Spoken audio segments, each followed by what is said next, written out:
Marthe Foster, c'est le nouveau secrétaire général de la primature, officiellement dans ses fonctions. Elle succède à ce poste. Brigitte Solange-Bouma, c'était à la faveur de la passation de charges présidée par le directeur du cabinet adjoint du Premier ministre, Huguette Tsono, presse primature. L'approche genre sur les rails à la primature. Marthe Foster, le tout nouveau secrétaire général de cette institution qui succède à Brigitte Solange-Bouma, officiellement dans ses nouvelles fonctions, c'était à la faveur d'une passation de charges. Toute chose qui s'inscrit dans la logique de la décennie de la femme gabonaise, inspirée par le président de la République, chef de l'État, Ali Bongo Ondimba.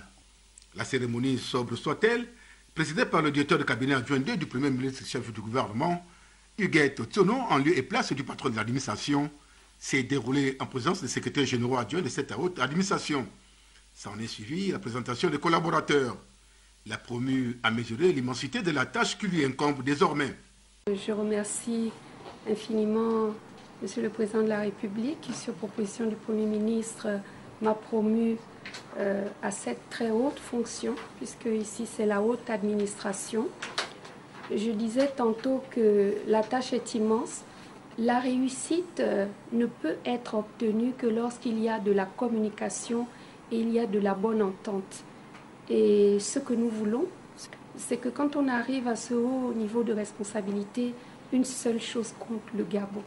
Donc c'est cette passion commune pour le Gabon qui va nous permettre de surmonter toutes les insuffisances afin que Monsieur le Premier ministre trouve une grande satisfaction dans la manière de conduire tous les dossiers et que Monsieur le Président de la République qui nous a fait ce très grand honneur puisse en être également très satisfait, ainsi que le peuple gabonais tout entier.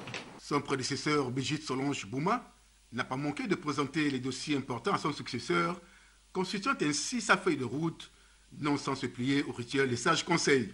C'est une tâche lourde, certes, mais très exaltante. Exaltante parce qu'il s'agit des ressources humaines dans toute leur complexité. Et c'est ce qui, en sens, la beauté et l'exaltation de la tâche. Voilà, donc vous rentrez dans une administration.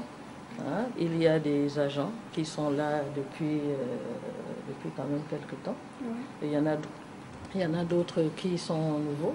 Vous avez 2 adjoints qui sont aussi des anciens de la maison. Donc ils vont vraiment pouvoir bien vous accompagner. Marthe Foster arrive à la sphère de l'administration au fort de la crise économique qui secoue le pays, consécutive à la baisse drastique du prix du baril du pétrole. Elle trouve sur sa table le plan de relance économique, le programme de réhabilitation des services de la primature en termes de renforcement de capacité, de l'amélioration des conditions de vie et de travail, la régularisation des situations administratives du personnel de la primature, afin que cette entité au sommet joue pleinement son rôle d'administration centrale dans l'accompagnement de l'action politique du gouvernement. Enseignante de carrière et commis de l'État rompu à la tâche, avant cette promotion, Marthe Foster occupait les fonctions de directeur général des examens et concours au ministère de l'Éducation nationale.